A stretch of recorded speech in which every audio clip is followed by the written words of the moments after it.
How's it going, everyone? It's Sam. I want to talk about the problem that we have in the cryptocurrency market right now. Now, I want to be clear. I'm not trying to spread fear, uncertainty, and doubt. All I am trying to say is there is an issue that has come up over the last day that we need to approach and to think about and to talk about. So, we're going to get into that. We're going to talk about crypto in general. We're going to look at the charts. We're going to take a look at where all this money is leaving and what is actually happening. What's the smart money doing? What's the dumb money doing? All that stuff in between. I'll tell you what I'm doing and some of the trades that I've made today because I have been trading a good amount. So if you guys don't mind just hitting the like button, I really appreciate that. We had a video on the cryptocurrency crash last night, and people aren't hitting the like button, but I do appreciate that. Also hit subscribe if you haven't done that already. If you guys want, I think this is a great time. If you were ever looking at buying into cryptocurrency, I think this is a great time to set it up on a platform that pays you interest. So BlockFi pays me 4 to 10% a month, depending on the cryptocurrency, and they're giving you a bonus. So right now, let's say you buy Bitcoin and it goes up to $55,000, which I don't think is crazy by any means. Even if that takes half a year, that's still a good return. They will pay an interest rate. So that yield that you're getting on your cost will go up dramatically as the price of Bitcoin goes up. So instead of a 5% rate or 6% rate, it will be multiplied. So just keep that in your mind, whether you guys want to set that up or not. There's a link down below. There's also a link down there to Webull in case you want to buy more stocks today as opposed to cryptocurrency. I could understand that from a mental standpoint. Now, we have seen a crypto sell-off, right? We saw Bitcoin start at what, 50 or 40, $45,000 yesterday. Now it's at 36,000, 37,000, 14% in 24 hours. Now it has come up about 20% from its lows. Ethereum, same thing. It fell below 2,000. We had Cardano at the $1 mark pretty much. So we have had, I believe, peak fear at this point. Now, there's something that's happening that I think is helping this sell-off, but might be bad for people long term. So what's happening? Well, it seems like every single platform is down. So we have Binance, Coinbase, BlockFi, Voyager. Every single cryptocurrency platform went down for one reason or another. In addition to that, we have Binance that says there's a notice of temporary Binance leverage token maintenance. So all temporary trading has been, or Binance has temporarily suspended trading for all Binance leverage tokens except for BTCUP, Bitcoin down, ETH up, ETH down, BNB up, BNB down, etc. So they suspended trading there. Now, in addition to that, we have them also saying they're not allowing Ethereum or ERC20 withdrawals, and they're temporarily disabled due to network congestion.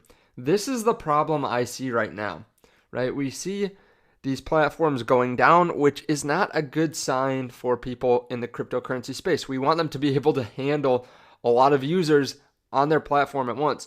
That is something that is a little bit frustrating. It's something that's worrisome. As soon as all these platforms went down, a lot of their CEOs, a lot of the companies themselves tweeted out, hey, we're having issues for this reason or that reason. We're sorry, we'll get it back. And as soon as we saw that, these prices started to jump up. And maybe it is just because we took away the selling pressure.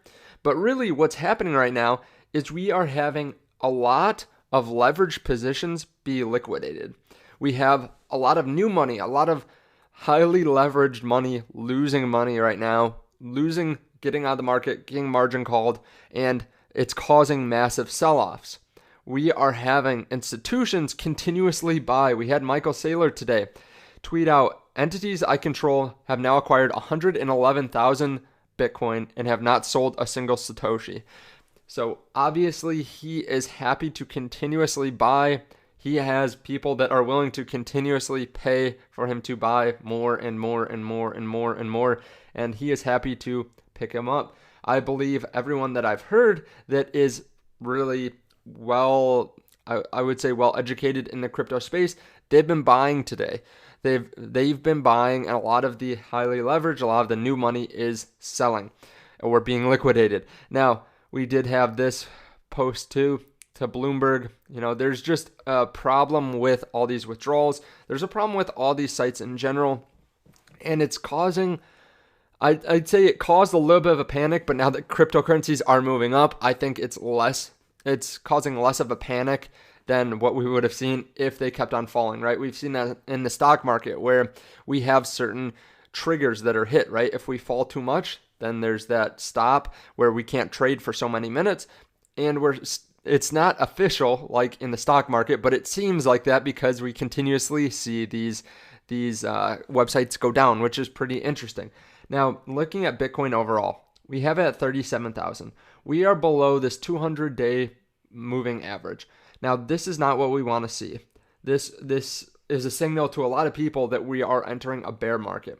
Now, it's going to be interesting to see where this goes from here because we have jumped a lot, right? We were below 30,000, I believe, or we were right around 30,000. I should actually pull that up here. So we were really testing lows there for a while, and we were breaking through every single support that we had seen recently, and Bitcoin kept on falling. Now, Ethereum did the same thing, right? In minutes, we saw, 100 billion, a couple hundred billion seemed to just evaporate today. Now, we have seen a jump from there, right? We saw it fall down to about 31,000. So not quite the 30,000 I was talking about, but we saw it jump off there. It has returned a little bit. There's a lot of money entering back into the space. Cardano also fell to $1, just over $1. We had Ethereum that fell very significantly too, under 2,000. So what am I doing? I am buying, right? This is not money that I need anytime soon. I would never say to invest money that you need next week, next month, even next year maybe. And I'm not giving financial advice. Everyone, if you lose money, that's on you. I can't tell you what to do. I'm just telling you what I'm doing. And I was happy to buy this dip. I increased my Cardano position by about 40%, right? I had, almost 50%. So I had about 3,250 Cardano, and I bought another 1,500 at $1.05. So honestly, I lowered my cost basis a decent amount. We have Ethereum. I bought some more Ethereum with my money, and I also bought more Bitcoin. I bought the dip on all these, and as it keeps dipping, I will continuously buy more. Of course, if you're out of money, then you can't really do much besides sit in the sidelines. But if you've been waiting a while to buy, now is a time that you can get big discounts. And I know a lot of people don't like to actually go buy when they are discounted because everyone wants to wait for the bottom, but no one knows where it is. But at this point, you can't be greedy. You have to kind of pick and choose because no one can really time the bottom. You might do it once in life. I used to play basketball, and I remember like when a big man like the center or the power forward would hit a three early on in the game, and he wasn't really someone that shot well. Like he was someone that just jacked shots. He just threw up shots. I knew that we had him because he would continuously shoot those shots throughout the game, and they weren't the best shots possible. And that is how it is when you time the market. Let's say you get it once in your life. A lot of people try to continuously time it from there. Now, again, you can do whatever you like. I am buying the dip. I think that over the long term, 2, 3, 5, 10 years from now, this is going to be a point where I look and think, why didn't I buy more?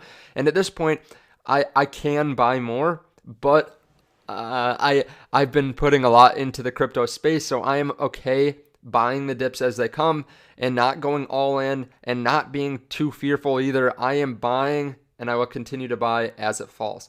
But let me know your thoughts down below. Let me know whether you're buying. Let me know what you think about all this. The problem is that we are not able to access our funds, and it does, I think it does show a problem in the crypto space. It also shows, there is too much leverage possibly in the crypto space. If we can see Bitcoin fall like this, Ethereum fall like this, Cardano fall like this with 50% drops, within 24 hours. Now, of course, we've come up from there a little bit, but it is still a little bit alarming. Of course, I'm not trying to spread fear, uncertainty, or doubt, as you can tell by the fact that I am buying this dip.